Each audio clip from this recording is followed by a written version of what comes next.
Dear students, this is Praveen Kumar Agrawal from Management Department. Welcomes you in my today's lecture of Managerial Economics.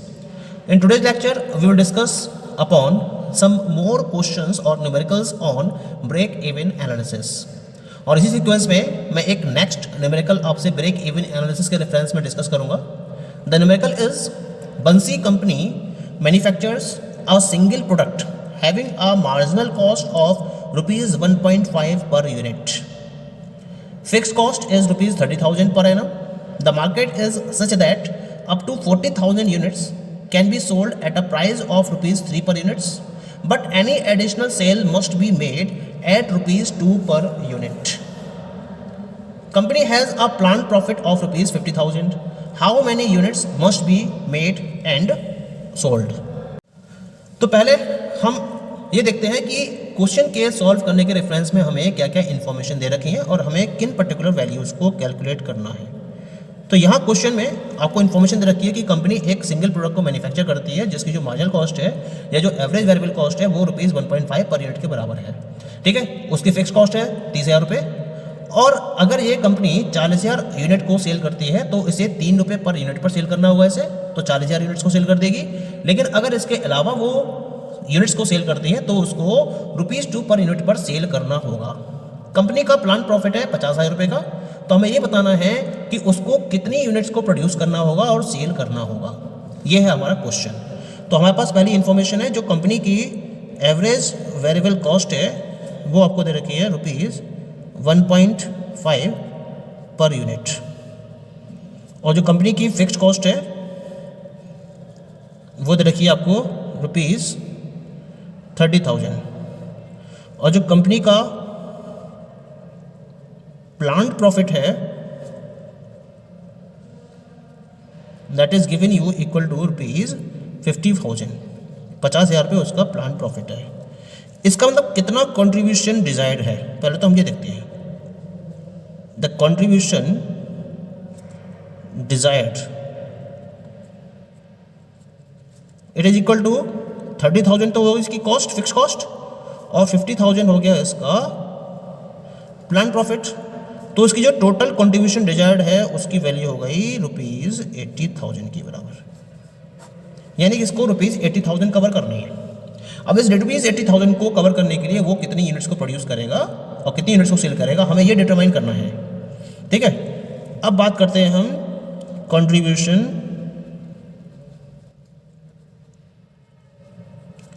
Per unit for first 40,000 units. जो ये 40,000 units को produce करेगा और cell करेगा उसके लिए कितना कंट्रीब्यूशन होगा. इसके लिए हम यूज़ करेंगे formula P minus ABC. Price कितना है इस केस में, इसका प्राइस है इसका रुपीज़ 3 माइनस जो एवरेज वेरिएबल कॉस्ट है वो दे रखी है आपको रुपीज़ 1.5. तो इसका जो कंट्रीब्यूशन पर यूनिट आया वो आया rupees 1.5 per unit.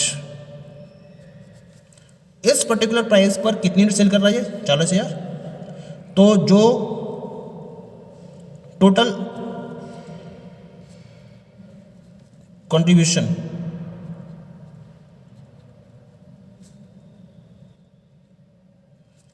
earned at 40,000 units कितना जाएगा. हम 1.5 को मल्टीप्लाई कर देंगे कितने से 40,000 से, क्योंकि एक यूनिट पर कंट्रीब्यूशन, एक यूनिट पर कितना कंट्रीब्यूशन मिला है इसको 1.5 रुपये का, और टोटल कितनी यूनिट सेल कर रहा है ये 40,000 की. तो कितना कंट्रीब्यूशन अर्न कर लेगा ये 15 चौका 60 यानी कि 60,000. तो 60,000 तो इसने यहाँ से अर्न कर लिया. ठीक है, डिजायर्ड कंट्रीब्यूशन कितना है उसका 80,000 का. तो कितना कंट्रीब्यूशन बचा इसका नाउ रिमेनिंग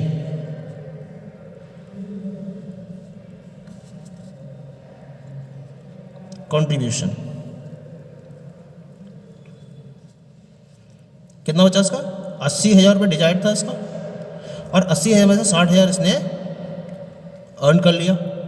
कितना और अर्न करना है इसको 20,000 अर्न और करना है. ठीक है। अब देखते हैं कि इन्फॉर्मेशन दे रखी है कि अगर इसके अलावा वो एडिशनल यूनिट्स को सेल करता है तो उस केस में उसे 2 रुपये पर यूनिट के हिसाब से सेल करनी पड़ेगी।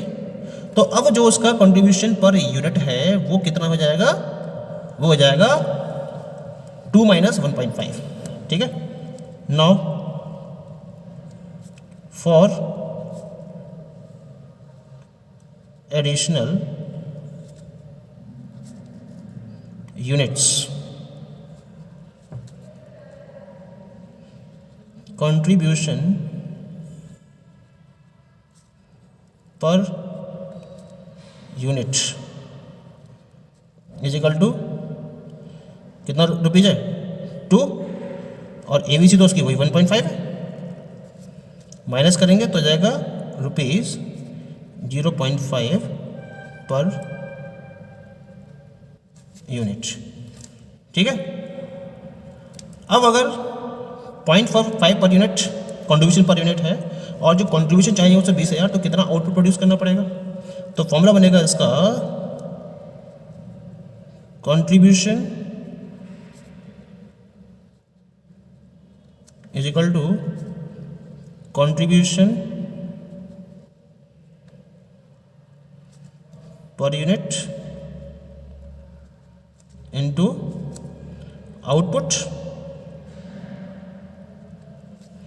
कंट्रीब्यूशन कितना है, 20,000 का कंट्रीब्यूशन चाहिए इसे, और कंट्रीब्यूशन पर यूनिट कितना है 0.5, और आउटपुट हमने मान लिया Q1 के बराबर।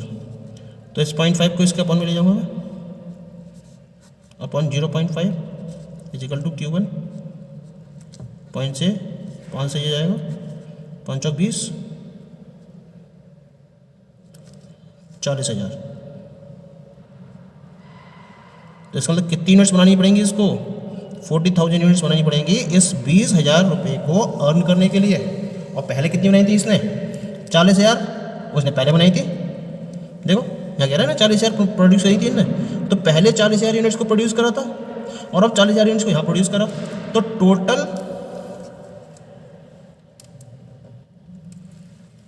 टोटल यूनिट्स हैं that must be produced in order to earn plant profit। कितनी आएंगी, 40,000 यूनिट्स तो पहले प्रोड्यूस कर रहा था, और 40,000 यूनिट्स अब एडिशनल में प्रोड्यूस करेगा वो। इसका मतलब टोटल 80,000 यूनिट्स को प्रोड्यूस करेगा जब वो, तब जाकर जो उसका प्लांट प्रॉफिट है वो कितना हो पाएगा, 50,000 अचीव हो पाएगा। Okay. The next question is a manufacturer produces 1500 units of products annually. The margin cost of each product is rupees 960 and the product is sold for rupees 1200. Fixed cost incurred by the company is rupees 48,000 annually. Calculate PV ratio and what would be the break even point in terms of output and in terms of sales value. Also calculate profit at 1500 units output. तो हमें इस problem को solve करना है। क्या problem दे रखी है हमें ना, कि जो कंपनी का मार्जिन प्रॉफिट है यानी कि ABC है, that is given you rupees 960 per unit, और उसके रिगार्डिंग आपको उसका प्राइस दे रखा है, सेल प्राइस वो दे रखा है रुपीज़ 1200 पर यूनिट। ठीक है। जो फिक्स कॉस्ट है that is given you equal to rupees 48,000। ठीक है। अब हमें निकालना है इसका पीवी रेशियो। तो पहले हम बात करते हैं पीवी रेशियो की। पीवी रेशियो क्या फॉर्मूला होता है इसका, कंट्रीब्यूशन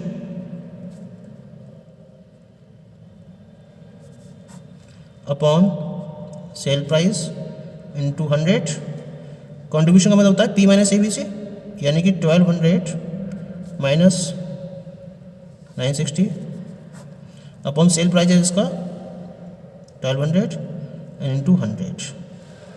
1200 माइनस 960 ये आएगा आपके पास 240 divide by 1200 and it is multiplied by 100। 24 5 120 5 से जाएगा आपका 20 बार 20 टाइम्स, तो पी वी रेशो हो गया आपका इक्वल टू 20%। ठीक है, अब हम बात करते हैं बी पार्ट की। बी पार्ट में क्या कह रहा है आपसे ना, what would be the break even point in terms of output, यानी कि आपको निकालना है क्यूबी। क्यूबी का फॉर्मूला क्या होता है? क्यूबी का फॉर्मूला है F C upon P minus A B C. F C है 48,000, P minus A B C का मतलब जाएगा आपका 1200 माइनस 960। सॉल्व कर लेते हैं इसको हम। 48,000 अपॉन 1200 माइनस 960 ये जाएगा आपका 240 के इक्वल। इसको सॉल्व करेंगे 24 दूनी 48 200। तो जो उसका break even volume of output आया वो आया 200 यूनिट्स के बराबर। ठीक है, अब हमें कैलकुलेट क्या करना है? अब हमें कैलकुलेट करना है एस बी, यानी कि break even sales. Break even sales का फॉर्मूला क्या बनेगा? P into Q B. यहाँ इन टर्म्स ऑफ यूनिट्स हमने डिटरमाइन करा है, अब इन टर्म्स ऑफ रुपीज़ को डिटरमाइन करेंगे हम। तो P का मतलब है आपके पास दे रखा है 1200 रुपये पर यूनिट और क्यू बी आपने निकाला है 24,000 रुपीज़। ये आएगा इसका ब्रेक इवन सेल्स। ठीक है, जो ब्रेक इवन आउटपुट आया आपका वो आया 200 यूनिट्स और जो ब्रेक इवन सेल्स निकल कर आई आपकी वो आई 24,000 के बराबर। ठीक है, अब हमें क्या डिटरमाइन करना है? हमें प्रॉफिट को डिटरमाइन करना है एट 1500 यूनिट्स आउटपुट, यानी कि फर्म अगर 1500 यूनिट्स आउटपुट को प्रोड्यूस करती है तो उसका प्रॉफिट कितना होगा। ठीक है, तो यहाँ निकालते हैं हम प्रॉफिट एट 1500। अच्छा, इसका जो break even volume of output निकल कर आया वो 200 यूनिट आया।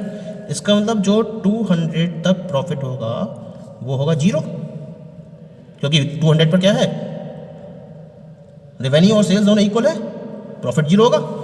तो इसका मतलब जो एक्स्ट्रा 1300 यूनिट इसके द्वारा सेल की जाएंगी उस पर ये प्रॉफिट को अर्न करेगी। ठीक है, तो 200 यूनिट पर प्रॉफिट तो हो गया 0 और 1300 यूनिट पर प्रॉफिट को निकालने के लिए उसे 1 यूनिट के प्रॉफिट को मल्टीप्लाई करना पड़ेगा 1300 से, 1300 से। और 1 यूनिट का प्रॉफिट कैसे निकालेंगे? उसके लिए हम क्या करेंगे? P माइनस ABC को फॉलो करेंगे और इंटू 1300 जो यूनिट्स में प्रोड्यूस कर रहा है। P का मतलब हो गया 1200, ABC का मतलब हो गया 960 और इसकी मल्टीप्लाई हम कर देंगे किससे? 1300 से। 1200 माइनस 960 ये किसका बराबर आ गया? 240 के बराबर आ गया। इंटू इसको मल्टीप्लाई करोगे आप 1300 से। ठीक है, तो ये वैल्यू आ जाएगी आपके पास 1 2 3 0 3 चौका 52 का 2 5 3 26 और 5 31 3,12,000 ये आ गया profit of the firm when the firm is producing 1500 units. तो कितना इसका प्रॉफिट आ गया? 3,12,000 का। This is the answer of the question. So it is clear to you? Thank you.